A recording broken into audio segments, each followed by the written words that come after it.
Mitchell Carver knocked on the front door of the house next to his the same way he had every morning for 8 months. 2 knocks. A pause. Then one more so she would know it was him. He held a grocery bag against his side, a baguette sticking out the top. The door opened, but the woman standing there was not Helen. Younger, mid-30s, phone in one hand. She was looking at him the way people look when they are placing a face they have seen only in a file. Helen appeared behind her. "Oh good. Mitchell, this is my daughter." Paige Stratton did not extend her hand. She knew that face. 14 months ago.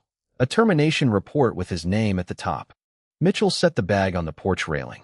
"We've met." Helen looked between them. "You two know each other?" Neither of them answered. One of them had been fired. The other had signed the order. And the woman who connected them had no idea what she had just walked into. Stay, because what happened next changed all three of them. 14 months before that morning on Helen's porch, Mitchell Carver had walked out of the Stratton Development offices in downtown Richmond carrying a banker's box with 11 years of his career inside it. The termination letter cited cost overruns on the Broad Street project, a mixed-use development Mitchell had led as senior structural engineer. The numbers in Neil Thorson's report showed a gap of $1.4 million between projected and actual costs. He never got a meeting with the CEO. Human Resources handled it. The letter bore a signature at the bottom, Paige Stratton, but Mitchell had never met her. He had been hired by her father. Don Stratton had built the company from a 2-man drafting office in Shockoe Bottom into one of Richmond's most respected development firms. He found Mitchell fresh out of Virginia Tech, saw something in the way the kid read load paths, and brought him in at 28. For 11 years, Mitchell designed the bones of everything Stratton built. When Don died in 2023, the company passed to his daughter. 7 months after that, Mitchell was gone. He did not contest the firing. He had a 9-year-old son named Liam, a mortgage, and no wife. Amy had died 2 years earlier, a pulmonary embolism that moved faster than the ambulance. One morning, she was packing Liam's lunch. By noon, she was gone. Liam was quiet now, observant. The kind of kid who sat at the kitchen table reading while his father worked in the next room and did not ask questions he sensed his father was not ready to answer.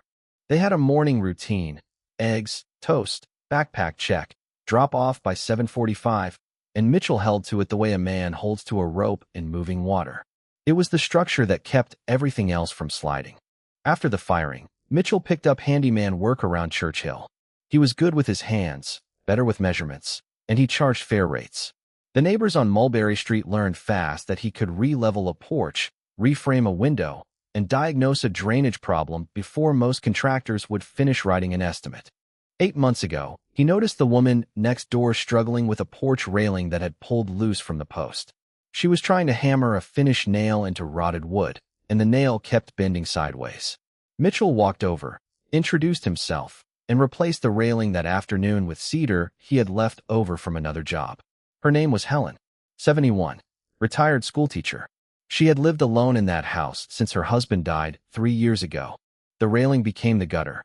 The gutter became the leaking kitchen faucet. The faucet became the grocery runs. Within 6 weeks, Mitchell was stopping by every morning. A bag of whatever she needed, 20 minutes of small repairs, and a cup of coffee at the kitchen counter before he left for work. Helen never asked him to come. He never waited to be asked. Liam came along on weekends. Helen taught him chess on the screened-in back porch, moving the pieces with a patience that made the boy lean forward instead of pull away. She kept a pitcher of lemonade in the refrigerator and called him my chess partner.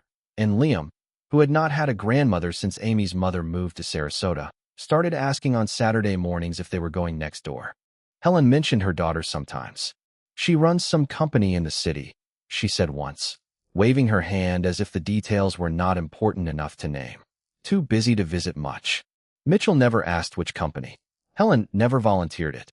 There was no reason for either of them to connect that single detail to anything in Mitchell's past. Mitchell knew his neighbor as Helen Carney, the name on her mailbox, the name on the water bill he had helped her sort through when the city overcharged her last March. It was her maiden name. She had gone back to it after Don Stratton died, a small act of reclamation after 37 years of being someone's wife. Mitchell had no reason to connect Helen Carney to the Stratton family. And Helen had no reason to think the handyman who brought her eggs every morning had once designed the structural framework of every building her late ex-husband's company had ever raised. Paige Stratton sat in her corner office on the 14th floor of the Stratton Development Building, staring at a set of structural projections for a new city infrastructure bid. The engineering team had delivered them that morning: clean formatting, color-coded tables, professional binding. But the structural analysis felt thin. The load calculations were adequate without being thorough. The foundation specs were conservative in the way that people are conservative when they are covering for uncertainty rather than planning for strength. She had been reviewing bid packages for 2 years now, ever since her father died and the company landed in her hands. She knew the difference between engineering that solved problems and engineering that avoided them. This package avoided. Paige opened the company's project archive on her desktop and navigated 3 folders deep into the Broad Street file. She had not looked at these drawings since before her father died. When the first structural plan filled her screen, the difference was immediate. The drawings were dense with annotation, margin notes in a tight, precise hand anticipated drainage failures, lateral loads from adjacent construction, seasonal soil expansion, problems 3 phases ahead of the current design stage. The joint reinforcement method on the foundation plan was something Paige recognized from her father's personal engineering notebooks, a technique Don had developed with his lead engineer over the course of 2 projects and refined until it became the Stratton standard. She pulled her father's notebook from the shelf behind her desk, a leather-bound journal she had not opened in months, and found the pages. The handwriting in the margins of the Broad Street drawings matched the sketches in Don's notebook line for line. 2 men working in tandem. The engineer's name was on every sheet: Mitchell Carver. Paige sat back in her chair. She had signed that man's termination order 14 months ago based on a cost overrun report Neil Thorson had walked her through in this same office. Neil had pointed at the numbers, explained the discrepancy, and said, "Your father trusted him too much." Carver was padding estimates for years. She had not pulled the original drawings. She had not compared Mitchell's submitted cost reports against the invoices that came after them. She had read Neil's summary, studied his spreadsheet, and signed. Now she was looking at Mitchell's work, and it was not just competent engineering. It was the foundation her father's reputation had been built on. Every method, every margin note, every load calculation bore the fingerprint of a mind Don Stratton had shaped over a decade. Mitchell Carver had not been an employee. He had been Don Stratton's protege, the engineer her father had trained to carry the company's technical standard forward. And she had fired him on the word of a man whose reports she had never once verified. That evening, Paige drove south on I-95 toward her mother's house in Church Hill. She had not visited in 6 weeks. The guilt of that sat behind her sternum the entire drive, heavier now, layered with something new. When she turned onto Mulberry Street and pulled into the driveway, there was a man on the front porch holding a grocery bag with a baguette sticking out the top. Paige opened the door, and the man who had co-developed her father's engineering methods was standing on her mother's doorstep. The recognition unfolded in layers, his face matching the employee photo in the HR file. Helen saying his name, Paige connecting it to the signature block on 100 structural drawings she had been studying that same afternoon. Mitchell saw it in her face. He saw the exact moment it landed. He set the groceries on the porch railing and stepped back from the threshold to give her room to pass. He did not say her last name. He did not need to. But what Paige had found in those project files was about to open a door that Neil Thorson had spent 14 months keeping shut. The rhythm at Helen's house changed after that morning, but the schedule did not. Mitchell still came every day. Same time, same knock, 2 in 1. He still brought groceries. He still fixed whatever needed fixing. But now Paige's silver sedan was in the driveway 3, sometimes 4 mornings a week, and the space between the 3 of them carried a weight that Helen could feel even when no one spoke about it. Mitchell spent most of that first week replacing a section of subfloor in Helen's kitchen that had gone soft near the sink. He worked on his knees with a level and a carpenter's pencil behind his ear, checking the plane of the new tongue and groove boards against the original joists with the kind of precision that had nothing to do with a kitchen renovation and everything to do with the way his mind was built. He measured each board twice, marked the cut line, and checked the fit before driving a single nail. When the fit was wrong by 1/8 of an inch, he pulled the board and recut it. When it was right, He sank the nails in 3 clean strikes. No wasted motion, no hesitation between swings. Paige was at the kitchen table with her laptop the morning he pulled the last warped board. She watched him examine the exposed joist underneath, running his hand along the grain, checking for rot, tapping the wood with 2 knuckles the way a doctor taps a chest wall. She recognized the methodology, the same load distribution logic, the same sequencing, the same habit of testing before committing. It was Broad Street, scaled down to her mother's kitchen floor. She asked him a question about the joist spacing. He answered in 4 words, technically accurate, structurally precise. She asked another about the moisture barrier underneath. He answered the same way. Short, clean, no edge, no invitation to continue, no bitterness underneath. That was the part that unsettled Paige. Mitchell Carver was not angry. He was not building toward a confrontation. He was not waiting for her to mention the firing so he could lay out his case. He had simply continued. He had lost 11 years of career, picked up a tool belt, and kept going. And the quiet way he had done it made the distance between them feel larger than any argument could have closed. Helen noticed the tension the way retired school teachers notice everything, without comment, with patience, and with a certainty that whatever was happening would reveal itself on its own schedule. She did not push. One afternoon, she set 2 mugs of coffee on the counter, one near Mitchell's toolbox, one near Paige's laptop, and said, "I don't know what's going on between you two, but my kitchen floor has never been this level." Neither of them laughed. But Mitchell's hand paused on the level for half a second before he went back to measuring. Paige sat at her desk on a Tuesday morning and entered Harmon Contracting into the Virginia Department of Professional and Occupational Regulation Licensing database. The search returned nothing. No active contractor's license. No surety bond. No registration history beyond a single incorporation filing dated 93 days before the Broad Street project's first subcontractor invoice was due. She pulled every invoice Harmon had submitted during the project, 22 in total, spanning 23 months. All approved by Neil Thorson. All dated after Mitchell Carver had already submitted his own cost projections for the corresponding project phase. The pattern was consistent.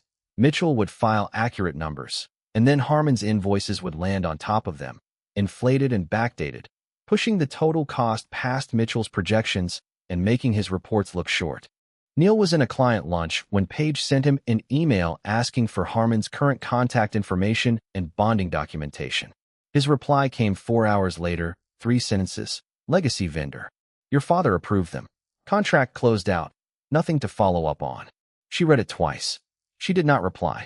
Meanwhile, Mitchell picked up a renovation job 3 blocks from Helen's house, a former hardware store on 25th Street being converted into a neighborhood cafe. The building had settling issues in the east wall, and the owner had been told by 2 contractors that it needed a full teardown and rebuild.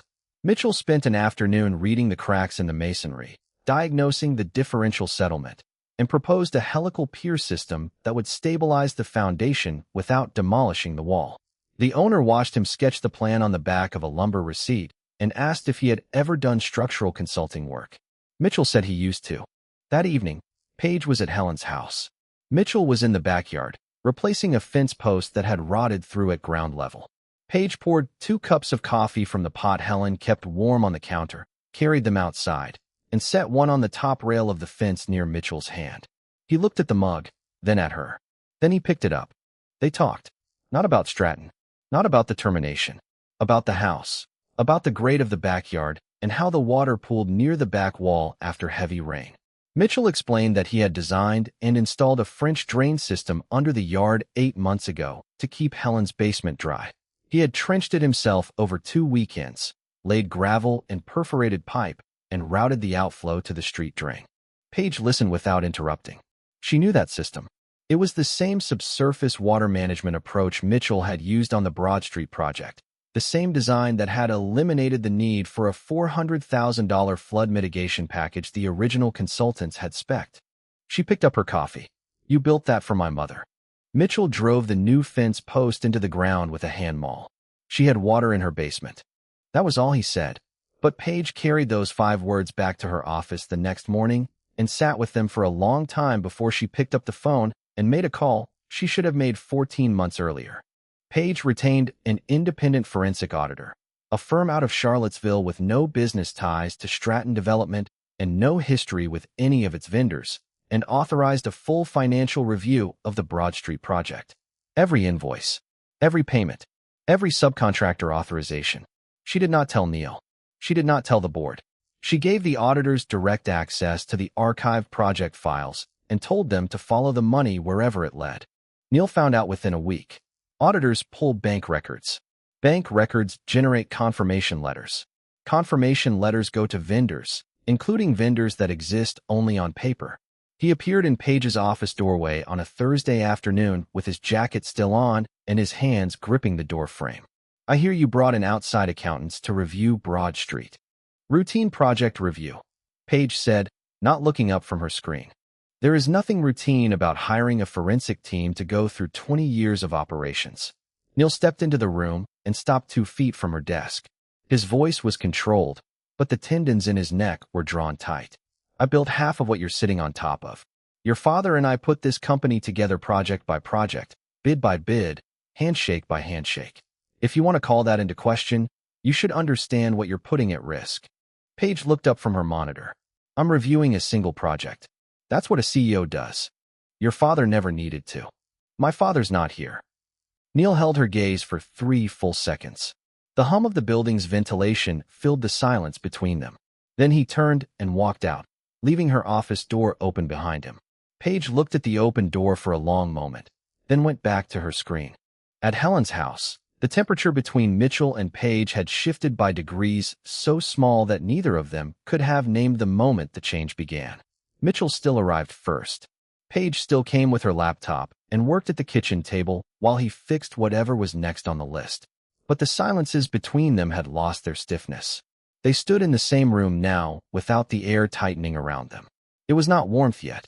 It was the absence of cold, which, after 14 months, was its own kind of progress. Helen told Paige one evening after Mitchell had taken his toolbox home, "He's here every day. Rain, heat, it doesn't matter. Liam too, on weekends. That boy needed a grandmother, and I needed someone to fuss over. Mitchell gave us both that without anyone having to ask for it." Paige was quiet. She thought about the filing cabinet in her office with Mitchell's name on a termination order inside it, and the man who had just spent 2 hours recocking her mother's bathtub without being asked. The next Saturday, Paige stood at the kitchen window and watched Mitchell on the back porch with Liam. He was teaching the boy how to measure a board, holding the tape at the end, showing him where to mark the cut line with a flat carpenter's pencil, how to check the number twice before picking up the saw. Liam held the tape with both hands, his face serious with concentration. Mitchell adjusted the boy's grip without a word, just moved his fingers to the right spot and let go. Liam marked the line. Mitchell checked it with a nod and handed him the pencil to keep. Paige watched from behind the glass. She did not go outside. On the counter behind her, there was a jar of blackberry preserves Mitchell had left for Helen that morning. Paige picked it up, turned it over in her hand. It was the same brand her father used to keep in his office desk drawer, the one he spread on toast during late nights at the drafting table when a project deadline was close and going home did not make sense. She set it down and looked back out the window. Mitchell and Liam had gone inside. What Paige did not yet know was that the auditor's report, now less than 10 days from delivery, would confirm everything she had begun to suspect. And what it would reveal about the man she had trusted for 20 years would make her own signature on Mitchell's termination order the heaviest thing she had ever carried. The auditor's report arrived on a Monday morning. 41 pages, spiral-bound, with a cover letter that began, "Material findings, immediate attention recommended." Paige read it in her office with the door closed, the blinds drawn, and her phone turned face down on the desk. Harmon Contracting was a shell entity. It had been incorporated in the Commonwealth of Virginia 93 days before the Broad Street project's first subcontractor invoice was submitted. It had no employees, no equipment, no physical office. The registered agent on the incorporation filing was a man named Glenn Ostrander, the husband of Neil Thorson's sister, a detail buried in a public marriage record the auditors had pulled from Henrico County. The invoices told the rest of the story. 22 payments to Harmon over 23 months, totaling $1.4 million. Every invoice carried Neil Thorson's digital approval.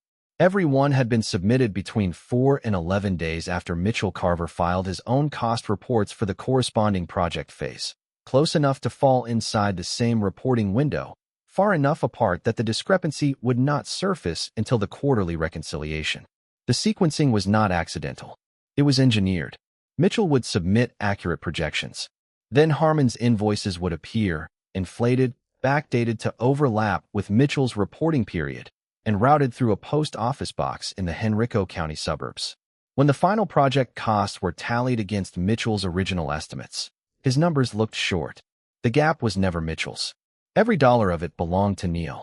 Page turned to Section 4, Authorization Review. The report Neil had presented to her 14 months ago included a signed memo from Don Stratton approving Harmon as a preferred subcontractor. The auditor had pulled 11 other verified signatures from Don's personnel files, contracts, and corporate filings and run a forensic comparison. The Harmon memo failed on 3 metrics: stroke pressure, baseline angle, and letter spacing. It was a forgery. Don Stratton had never authorized Harmon Contracting.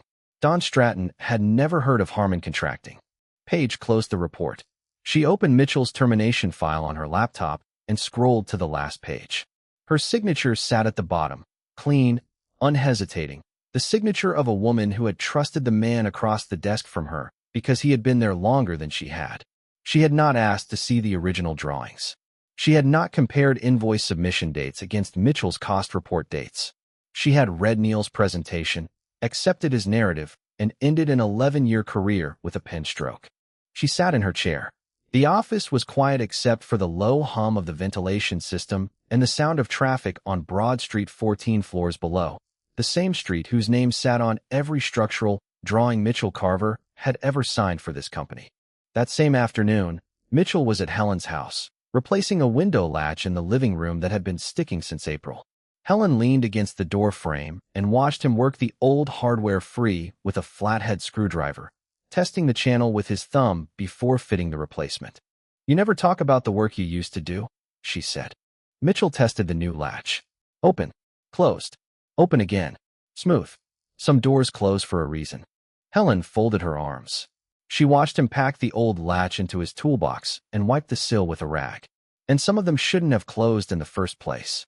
Mitchell looked at her for a moment, the kind of look a man gives when someone has said out loud the thing he has been carrying in silence. Then he closed his toolbox, said good night, and walked across the yard to his own front door. Behind him, the porch light at Helen's house stayed on. Page called Neil into her office at 8:15 on a Wednesday morning. She had the auditor's report on her desk, open to the Harmon Contracting section. She had Don Stratton's verified signature samples displayed on her left monitor. And she had Glenn Ostrander's incorporation filing printed and paper clipped to the front page of the report. Neil sat down across from her. He looked at the open binder. His posture did not change, but his right hand moved to the arm of the chair and stayed there. "Harmon Contracting," Page said. "Incorporated by your brother-in-law.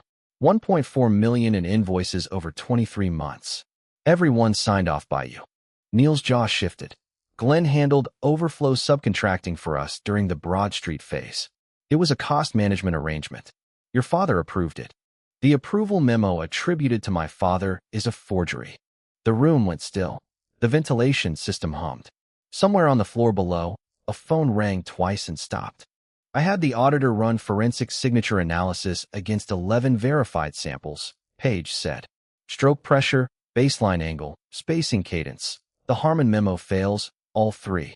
My father never signed it. My father never saw it." Neil did not deny it.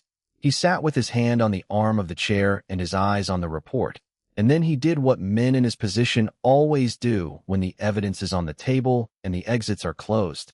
He pivoted to leverage. "I've been with this company for 20 years, Page. I brought in half the clients on your active roster. The Hanover project, the Midlothian campus, the Churchill rezoning. That's all mine. You push this, and every one of those relationships walks out the door with me." "I've already scheduled a board meeting for Friday," Page said. Neil looked at her. She held his gaze the way her father used to hold a plumb line, steady, patient, and not interested in negotiation. The board met at 9 on Friday morning in the 14th floor conference room. 7 chairs, Neil sat at the far end of the table in the chair he had occupied for 2 decades of quarterly reviews, client presentations, and budget approvals. Paige stood at the head. She distributed bound copies of the auditor's report to every seat, then presented the findings without commentary. Shell company, forged authorization, 22 falsified invoices, the systematic framing of a senior engineer to conceal a 2-year fraud. She did not raise her voice. She did not editorialize. She set the documents on the table and let the numbers do what numbers do when they are laid out in sequence, and no one in the room can dispute the math. Neil did not speak during the presentation. He did not speak during the discussion that followed. When the chair called for a vote, he looked around the table at the faces of people he had worked beside for years, and not one of them looked back. The vote was 6-1. Neil Thorson was terminated effective immediately. His building credentials were revoked before he reached the lobby. Security walked him to the parking garage with a cardboard box that looked a lot like the one Mitchell Carver had carried out of the same building 14 months earlier. Paige forwarded the complete auditor's report to the Richmond Commonwealth's attorney's office that afternoon. Then she drove home, pulled into her garage, and sat in her car with the engine off for a long time before she went inside. Paige drove to Helen's house the following Saturday. Mitchell's truck was in the driveway, a ladder strapped to the rack. She found him inside, standing on a step stool in the living room, wiring a new ceiling light fixture into the junction box. Helen was in the kitchen, running water for tea. Paige stood in the doorway between the hall and the living room. She watched Mitchell strip the wire ends with a pair of pliers, twist the copper connections tight, and cap each one with a wire nut. He worked without hurrying. When the last connection was secure, he climbed down, flipped the wall switch, and the room filled with clean white light. "I need to tell you something," Paige said. Mitchell folded the step stool and leaned it against the wall. He looked at her face, and whatever he saw there made him set his pliers down on the windowsill instead of putting them back in the toolbox. He did not sit down. Neither did she. She told him everything. The forensic audit. Harmon Contracting, a shell corporation registered by Neil's brother-in-law. A company with no employees, no office, no equipment, and no purpose except to move money from Stratton's accounts into Neil's family. The 22 invoices filed after his cost reports to inflate the project totals and make his numbers look wrong. The forged authorization memo that Neil had attributed to her father. A signature that failed 3 forensic metrics. The board vote. Neil's termination. The referral to the Commonwealth's attorney. She did not soften any of it. She did not use words like miscommunication or procedural error or oversight. She stood 5 feet from him in her mother's living room and laid out what had happened, plainly, in the order it had occurred, including the part that was hers. "I signed the termination order," she said. "I had his report and your file on my desk, and I didn't pull the original project drawings. I didn't cross-reference the invoice dates against your submissions. I read what Neil put in front of me, and I signed it. 11 years of your work, and I ended it with a signature I spent less than 10 minutes on." Mitchell stood with his hands at his sides. The new light fixture hummed above them at a frequency only the person who had wired it would notice. His jaw moved once, a small tightening at the hinge, and then it passed. "You're checking now," he said.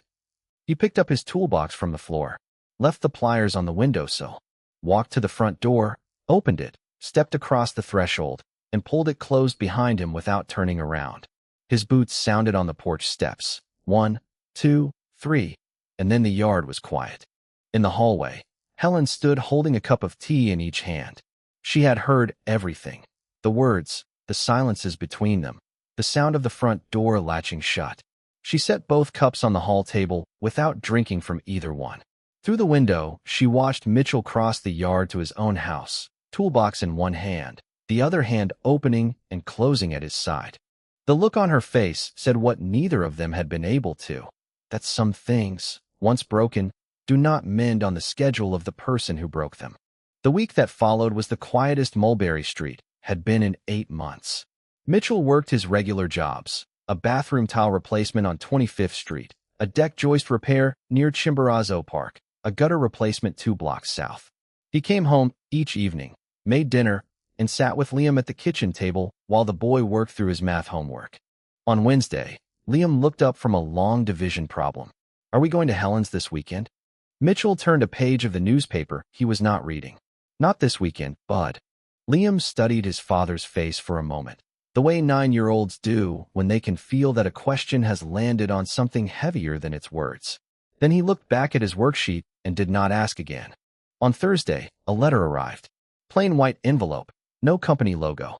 Paige Stratton's name in the return address, handwritten.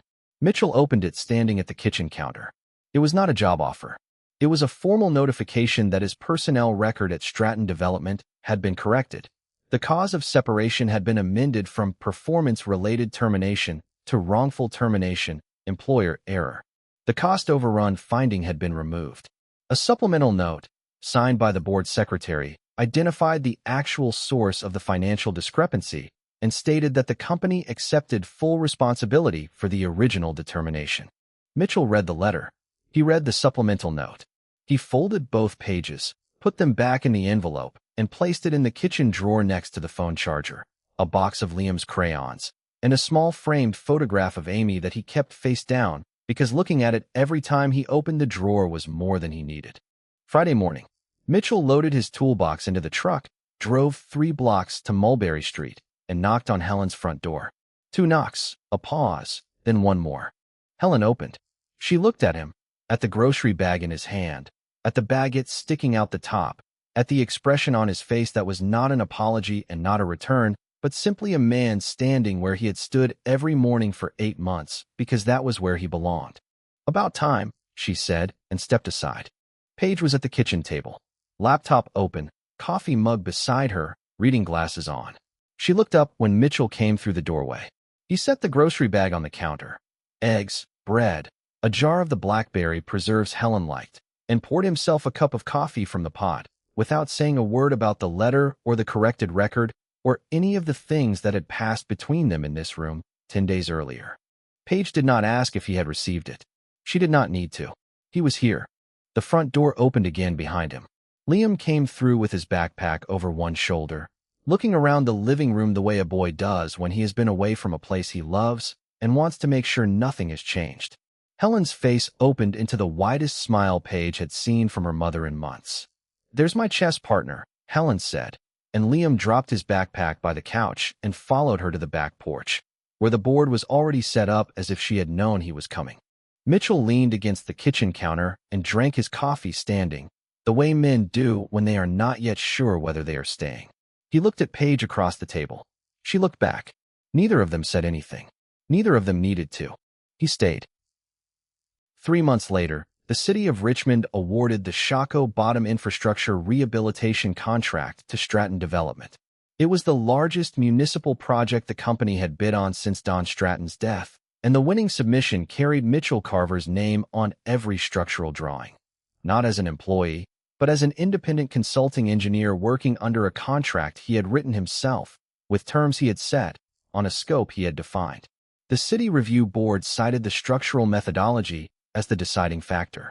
It was the first project Paige had won since taking over the company, and the first time in 3 years that the engineering matched the standard her father had spent a career establishing. Mitchell still went to Helen's house every morning. The cedar railing he had installed almost a year ago had weathered into the same silver gray as the original porch posts. The French drain under the backyard kept the basement dry through the October rains. The kitchen floor did not creak. The window latches worked. The ceiling light in the living room cast the same clean white glow it had the evening Paige had stood under it and told him the truth. The pliers he had left on the windowsill that night were still there. Neither of them had moved them. On a Saturday in late October, Paige turned onto Mulberry Street and saw Mitchell's truck already in the driveway. The ladder was gone from the rack. There was nothing left on the house that needed a ladder. Liam was in the side yard with Helen, pulling spent tomato vines from the garden bed, his hands brown with soil to the wrists. Helen was kneeling beside him with a pair of garden shears, pointing at a cluster of late cherry tomatoes hidden under the leaves. Liam leaned in and picked them one by one, setting each one carefully in a colander on the grass beside him. Paige walked up the porch steps. Mitchell was sitting on the top step with a mug of coffee, watching the yard. His toolbox sat beside him, but it was closed. There was nothing to fix. She sat down next to him, not close, but on the same step, facing the same direction, looking out at the same yard where her mother was teaching a 9-year-old boy which tomatoes were ready and which ones needed another week. He reached behind him and picked up a second mug that had been sitting on the porch rail, already poured. He held it out, and she took it, and their fingers touched on the ceramic handle. Neither of them pulled away. "Your mother has been setting this up for months," Mitchell said. Paige lifted the mug. "I know." They drank their coffee without saying anything else. The October air smelled like cut grass and overripe tomatoes, and somewhere down Mulberry Street a neighbor was raking leaves. Liam came running from the garden, holding a tomato so ripe it was splitting at the top. He held it up to both of them with dirt on his chin and a grin that belonged to a boy who had spent the morning in a garden with a woman who called him her chess partner. Mitchell took the tomato from Liam's hand, turned it over once, set it on the porch rail between his mug and Paige's. Behind the screen door, Helen stood watching. She had a dish towel over one shoulder and her hand resting on the door frame. She looked at her daughter sitting on the front porch next to the man who had been showing up at her door every morning for the better part of a year. The man Paige had fired. The man who had come back anyway. The man who was sitting on her mother's porch step drinking coffee in October sunlight, as if that were the only place in the world he had ever wanted to be. Helen did not say a word. She turned and walked back into the kitchen, leaving the screen door open behind her. The light through the oak trees on Mulberry Street fell across the porch in long, quiet strips. Mitchell picked up his coffee. Paige picked up hers. Liam sat on the step below them and wiped his hands on his jeans and leaned back against the railing his father had built 8 months ago out of cedar, and a favor he never expected to be repaid. None of them moved to go inside. None of them needed to. He had spent months standing on her doorstep. She was the one who finally opened it.